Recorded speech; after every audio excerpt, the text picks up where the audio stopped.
Aurélie Mambuc, bonjour.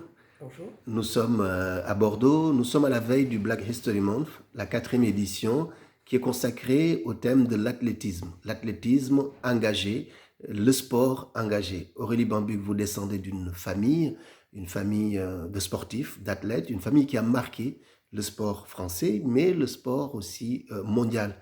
Aurélie Bambuc, vous êtes journaliste, vous êtes à Radio France. Et en regardant un peu votre parcours, j'ai découvert que vous aviez fait des études de géographie, que à Radio France vous êtes spécialisé dans le sport et dans la musique, la BD aussi.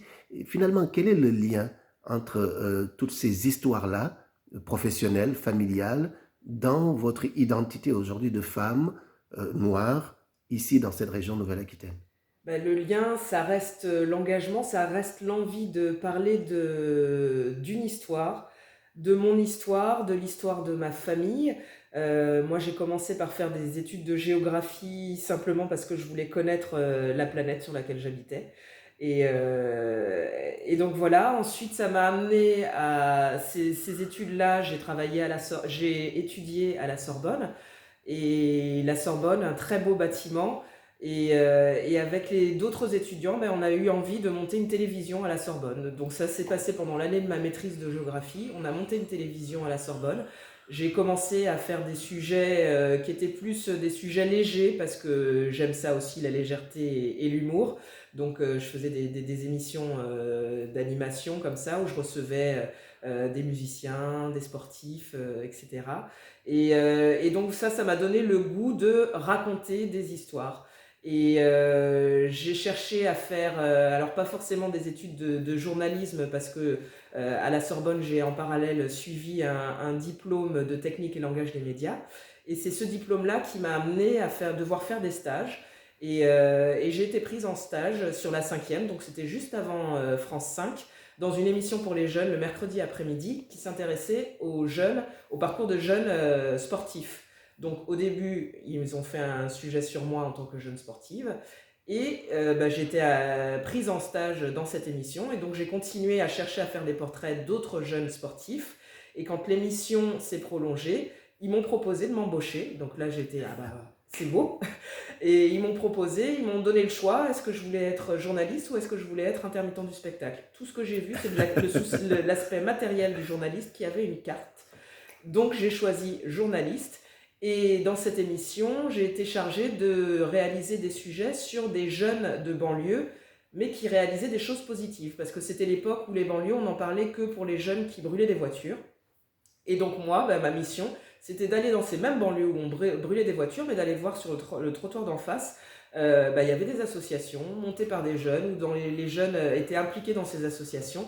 Et donc voilà, donc tout ça, ça m'a amené à voir des jeunes qui faisaient des choses, mais moi j'en faisais aussi, des jeunes qui faisaient des choses positives. Voilà, j'allais à Sarcelles, j'allais dans le Val d'Oise, en Seine-Saint-Denis. Je mettais en avant des jeunes qui montaient des associations de danse hip-hop, qui mettaient en avant des associations pour aller aider d'autres jeunes en Afrique, qui faisaient des écoles, etc.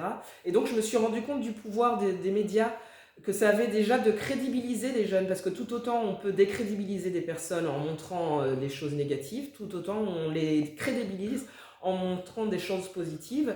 Et donc tous ces jeunes-là, voilà, après quand ils allaient à la mairie avec la cassette de l'émission, d'un coup ils avaient un peu plus de crédit face un peu, aux adultes. un peu plus de crédit, Aurélie Bambuc, un journalisme social, urbain donc, une volonté de sortir de l'ombre finalement des gens qu'une situation, qu'un système maintient dans l'ombre. Aurélie Bambuc, vous venez de réaliser un documentaire sur l'histoire de votre vie. On a bien compris que le sport est un marqueur très important de votre identité, mais aussi de votre réflexion, de votre analyse. Qu'est-ce qui fait que finalement, ce documentaire qui est consacré à votre histoire familiale, mais pas que nombriliste, c'est comment votre histoire familiale, l'histoire de vos parents, Roger Bambuc et Ghislaine Barnet, comment cette histoire rejoint des préoccupations qui sont d'ordre universel, qui sont d'ordre contemporain. Qu'est-ce qui finalement vous a poussé dans l'écriture de ce documentaire et la réalisation? Ça a été deux choses, la volonté de sortir de l'oubli. Un champion reconnu à l'époque qui est mon père, Roger Bambuc, et une championne méconnue.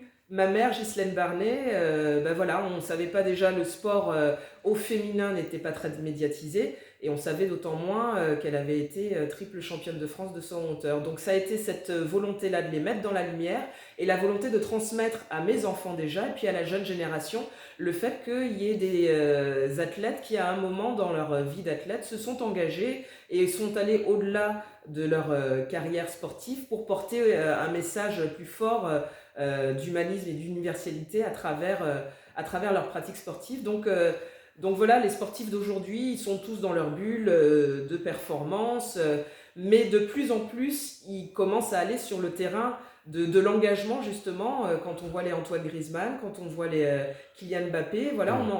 ils commencent à avoir des messages vraiment de lutte contre le racisme, de dire qu'on n'est pas que des sportifs, on est aussi des humains derrière. Et c'est ce que mes parents avaient comme message à l'époque, et je suis contente de voir qu'aujourd'hui, il y a une génération de sportifs qui a cette conscience-là, parce qu'à l'époque de mes parents, ils étaient minoritaires. On leur disait, bah, la politique, c'est pas pour les sportifs. Mm. Aujourd'hui, bah, c'est pas parce qu'on a un message contre le racisme qu'on a envie d'avoir une carrière politique, mais c'est normal qu'on montre qu'on est humain et qu'on ait envie de s'engager et de délivrer des messages forts. Envie de s'engager, de délivrer des messages forts. Aurélie Bambuc, votre documentaire sera le support principal du 4e Black History Month qui va se dérouler cette année à partir du 4 février jusqu'au 27 février à Bordeaux, à La Rochelle, à Bayonne et au Havre.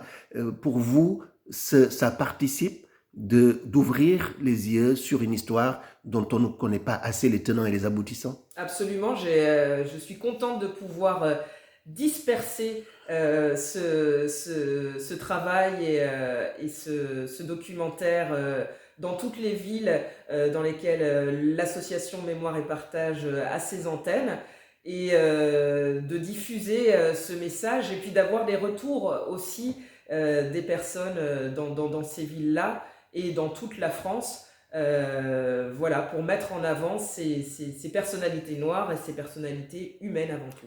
Très bien, merci beaucoup Aurélie Bambuc.